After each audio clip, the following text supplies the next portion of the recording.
coast of the Antarctic, and there is a small This is colony about feeding from penguins. right now as well. So, from a wild point of view, they're actually doing pretty well. They're one of only 4 types of penguin not thought to be at risk right now. They're one of only 4 species of penguin not considered to be at risk at the moment. And there's at least 1.5 million breeding pairs of king penguins in the wild today. So they're doing pretty well. But from a zoo point of view, they are incredibly rare. The 8 that we've got here today are the only king penguins now in England, Wales or Ireland. And including us, there's now only 17 zoos across the whole of Europe, keeping a total of 325 king penguins. So, although they're not rare, we've got to get them breeding. If the 17 zoos that keep them don't breed them, then none of us are keeping them in 20, 30 years' time.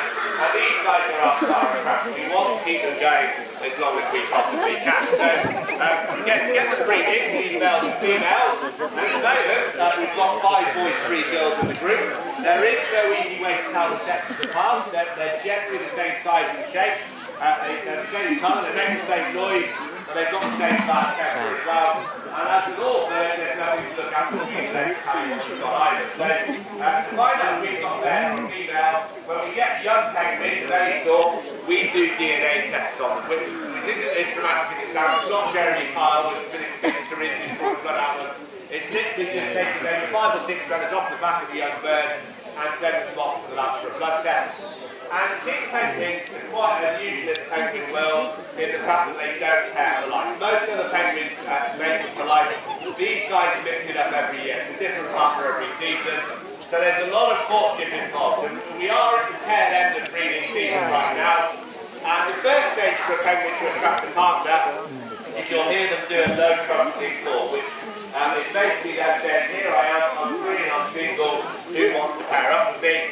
And if somebody likes the sound of that call, they will shout back, and that is the start of a pair bond. And by constantly calling to one another, they can learn to recognise their partner by the call, and that's really important because out in the wild, they don't live in groups of 7 or 8, and you might find them in colonies of 20 to 30,000 birds. So if you've been out fishing for a week and a half, and you come ashore trying to find one particular penguin, walking around thousands of penguins is a bit of a nightmare, so shouting and hoping they hear you and call back is a lot quicker. As the pair bond gets a bit stronger, they do lots of posing. They like to shove that yellow on the throat there.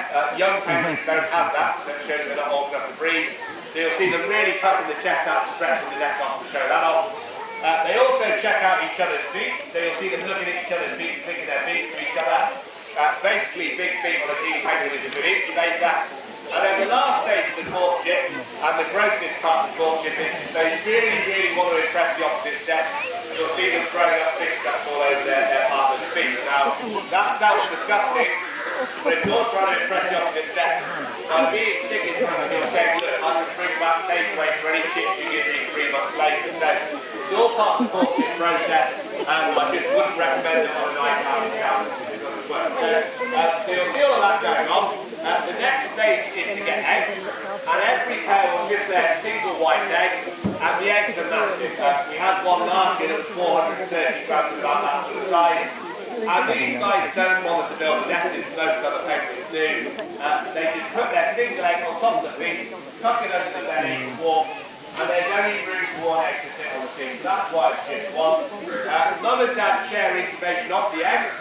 So dad might have the egg for a couple of days, and it'll be mum's turn. And it takes about 56 days on average to hatch the egg out.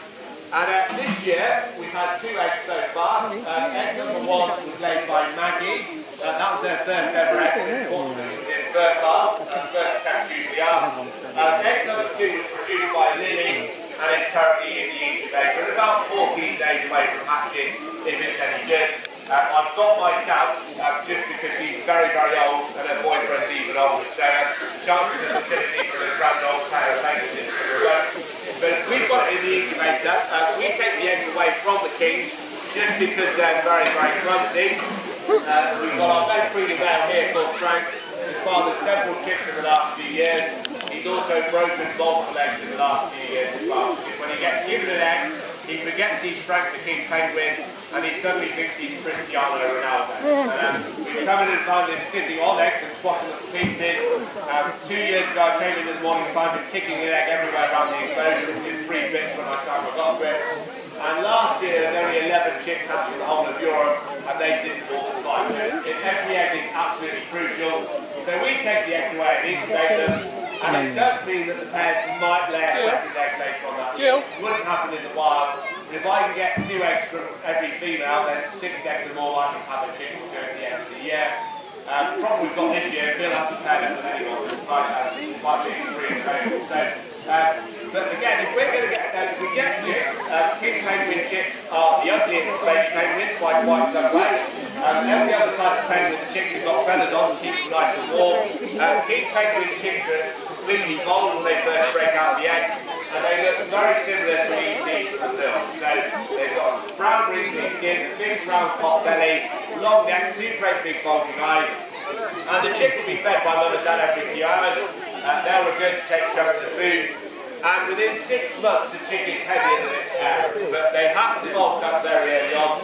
Because over the Antarctic winter, it gets so cold that mum and dad abandon the chick for 3 or 4 weeks at a time, and it relies on all that early weight that it's put on. So if it's not big enough, it doesn't survive. And if it's a really, really cold winter, it might take 18 months to rear that one chick, which is longer than any other bird around today. And that's why there are so few in zoos, because they are the slowest breeding bird in the world. And again, if we're going to get the breeding, we need to recognise them all individually. We did have mother and son produce an egg 3 years ago. Couldn't stop it, so that's a massive no-no, so that egg was destroyed immediately. I've got a couple of birds on medicine at the moment, so Steph is sulking. I'm trying to get some antibiotics down here, just where I had a tick on his face earlier, just to be on the safe side. Bob had his painkillers for his arthritis this morning. Maggie's just finished a course of cough medicine in the week, so we need to make sure that we treat the birds, they're getting the right treatment. And again, these guys are all adopted, and people like to know who they are. And ideally, they'd all be wearing coloured wing packs like the Humboldts are. Because it's breeding season, you can see Frankie's getting grumpy with me getting close to his girlfriend there. They're fighting all the time, they're knocking back off literally every 5 minutes, and it's not worth being beaten up by grumpy penguins while they on the floor for the next hour or so. So we really can't recognise them. Everyone in here is fitted with a microchip, just as you can do with your cats and dogs at home. So we can come in and run the scanner over them, read the microchip number, as you can see that penguin, and that is foolproof. The only flaw with that plan is the penguins know what the scanner looks like, and if they see it, they know someone's getting caught up. So if I was coming around the corner at 3 o'clock with the scanner in my hand, they'd all be in the pool by 1 minute past 3, and you can't catch them in there. They're far too quick around the world. So thankfully, because we haven't seen them, you can learn to recognise them all pretty quickly by sight, by personality, and by their behaviour. And you can even recognise some of them by how they take the food. So the first one we're going to mention today is Bob, just down here. Now, 31 years of age, he's one of the oldest penguins in Europe right now. And in his old age, he is arthritic in his hips, so he stands very upright to compensate. As a penguin, if your shoulders are back, you might see on the side there that his top belly hangs out a little bit more prominently in the front. So he looks like the tubby was. He's actually one of our lightest penguins here. And Bob is also by far and away the hardest one to feed. I said to Amy before we came out, hold the fish above them and they'll look up at him. Bob will put his head down and you have to follow him down with the fish instead. So if you really sneaky, you get 2 down at the same time, which is not quicker. So I'm going to say he can want to feed like that. The other hard one to feed is Bill, just next to him. Now Bill is a girl, it's quite the name of Bill. She was supposed to be a boy, but she hatched up 27 years ago. She's still to this day the biggest chick we've ever had. She's very big all the way through. So as soon as she was a male facing on sides, called her dinner after church. That was fine. And then 6 years later, she laid an egg during the penguin talk on afternoon. So people saw the lady egg, all the public saw the egg being laid. So she is definitely a girl, and we've kept the name of Bill. And the 2 ways to recognise Bill, the easiest way, she's got the shortest beak out of everybody here. But with her, if you offer her a fish, she puts her head to the side to consider it, and then opens up quite gently, lets you just slide it in, no problem at all. So she's quite easy. And that egg that she laid 21 years ago proved to be Frank, just down here. Frank is the biggest of the group. His beak is slightly pinched on the side, and his beak is slightly more rounded at the end. But the best way to normally recognise Frank is he always looks half asleep. He is the most relaxed penguin you've ever with to me. He was hand-reared by us all those years ago. We like to keep him. He's our best breeding male. So normally in years gunfight would have had more girls. Frank would go for a walk and all the girls would chase him. All the other boys have to chase the girls. And he's the only penguin I've ever worked with that had more than one partner on the go in the same season, which they're not supposed to do. Back in 2005, he fathered 3 eggs and 3 different females over a fortnight. None of the eggs were fertile, so it was a mate of all 3 girls. But he's the only one who's ever tried that. But I say he always looks half asleep unless he's really, really hungry or he wants to make a baby penguin. And his girlfriend this year is Maggie, just in front of him just here. Now Maggie is the most important penguin in here for a couple of reasons. She's the youngest by several years, so she should be, will get eggs for at least another 20 years, hopefully all being well. But she's also completely unrelated to everyone else here.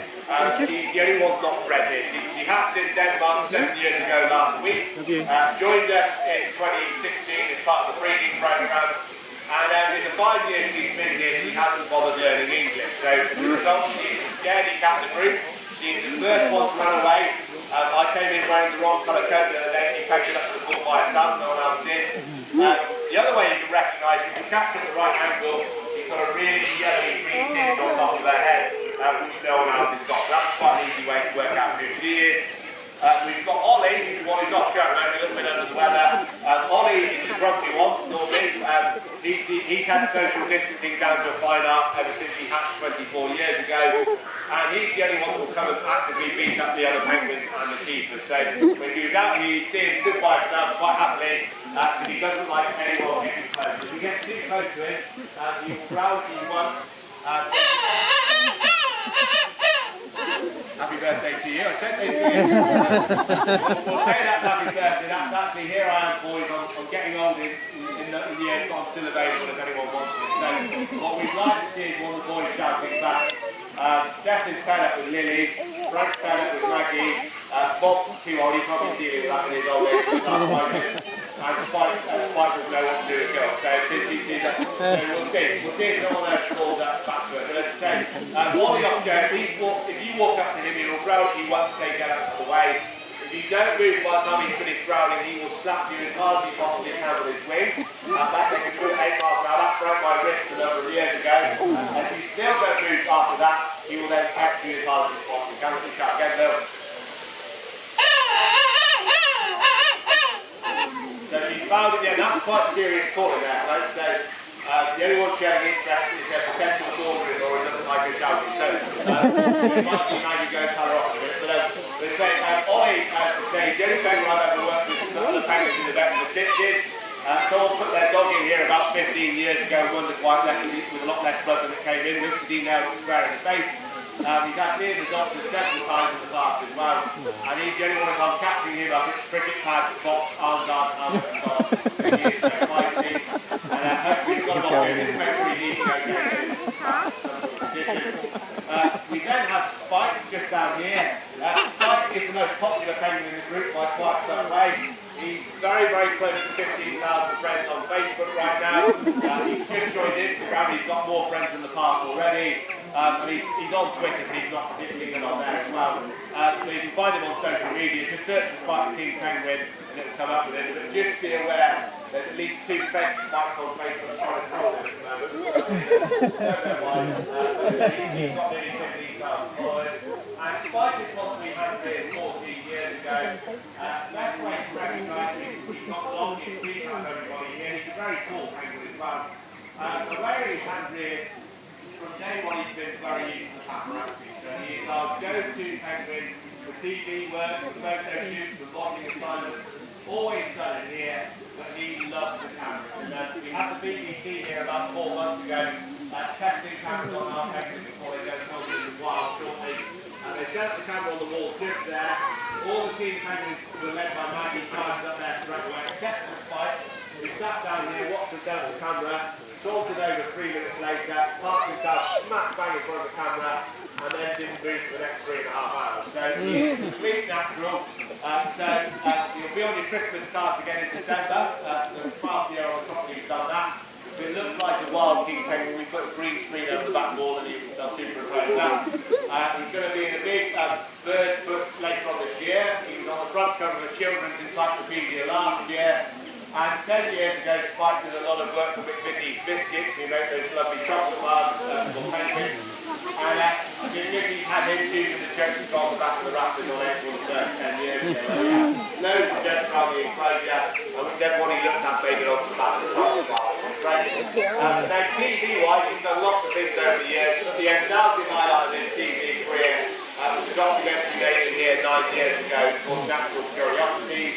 That was presented by Sir David Attenborough, who made it in some of the rock at the bottom of the slope there. Talking about the differences and similarities between kings and emperors. All the penguins sat by Sir David, but Spike was anyone brave enough to take food from him, and Spike was anyone cheeky enough to poo all over him while he was in here as well. So he showed me a lot of animals and food over a lot of career. So, and obviously that's a real privilege to have the great man here. And then the last two are our old age pair of penguins. So our oldest female here today is Lily. She's another 31-year-old bird. And she's naturally a very petite penguin, very small, very skinny. Probably why she's our best ever breeding penguin of any sort. She's had many, many chicks over the years. The best way to recognise her though is the top of her beak is looking really scabby and flaky. And that's his fault. You try to steal a fish off her in March, nails are on top of the beak. Danger infection is out, requires treatment every day. The infection is no longer gone, but her beak has been left looking really scabby and flaky. And whether it will ever colour up again properly, we don't know, but she is a lot better. And as said, 31, she's a very old female. She's now, in the wild, most small penguins live maybe 12 to 15 years of age. We think she might push 18, possibly 20 if they're really, really lucky.